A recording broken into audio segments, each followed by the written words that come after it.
Inconceivable!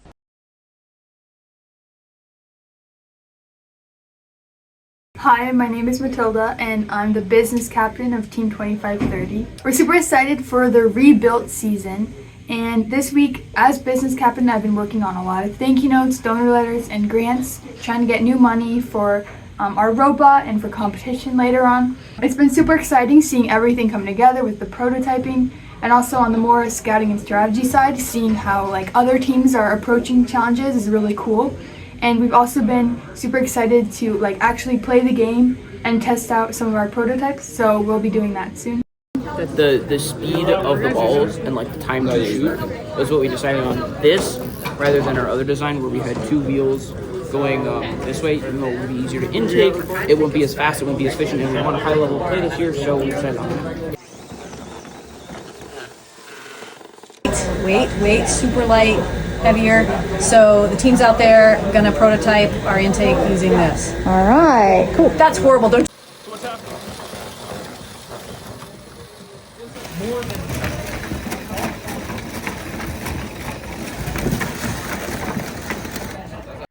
Hi, my name is Ransom, and I am the CAD lead on Robotics Team 2530 Inconceivable.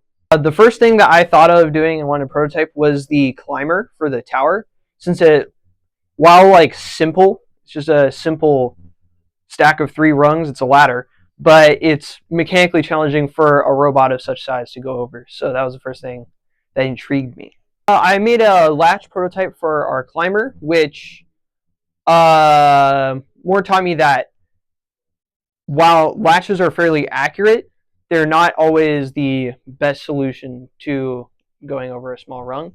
And I've also been prototyping a shooter, and what that has taught me more than anything is measure twice, cut once. This is our shooter prototype. This one is a variable angle hood shooter. So you would change the angle out through iterations using the churros on the back, moving them up and down and around. It's currently got 2 4-inch diameter black compliant wheels. They're very firm, can't squish them very easily. And we have a Neo Vortex, one of our favorite motors, on the side. It's worked pretty well so far. Shoots faster than you'd expect for something so rudimentary. And we made these side panels with our nifty new laser cutter. These are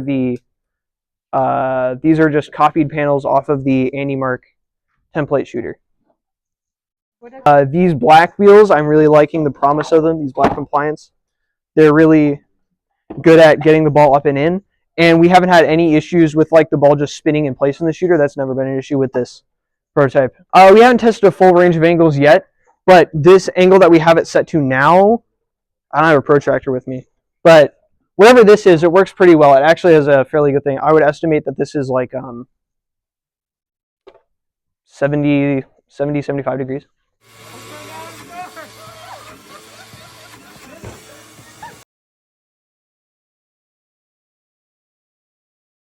A little tour of our prototype robot here.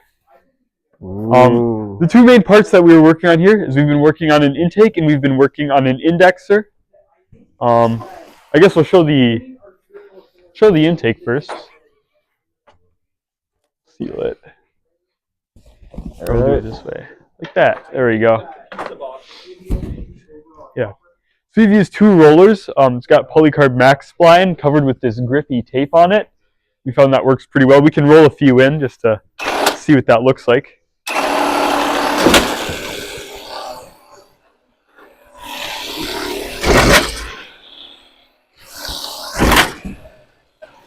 So we've run over a lot with it. It can intake pretty much what we've needed to.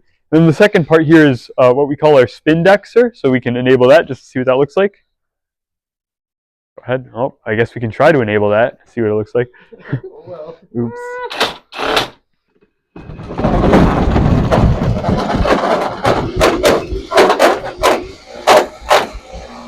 It's done a pretty good job of agitating the balls and getting most of them out.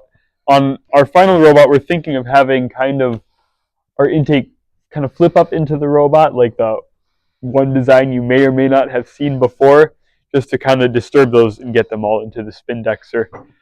One of the reasons we like this design, it's not a lot of moving parts and it's very changeable if we need to. There's a lot of different things we can do with it to get it to modify it and work around it that aren't too hard to implement.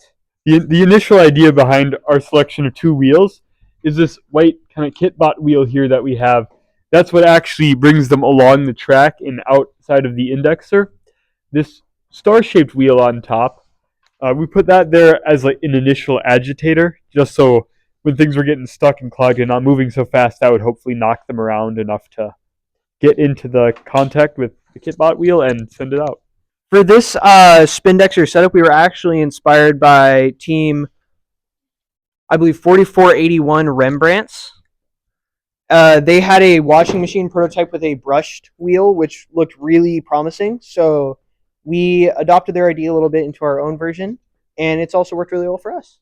Oh yeah, some of the things that made this super fast prototype, of course we have a new laser cutter this year, so some of these main parts here, these rings and this bottom plate, those were all laser cut. That made it very easy. We've also used Neo Vortexes to power all of our different components like our intake and the Spindexer itself. And those have been really easy to work with. Just plug them in and it's great.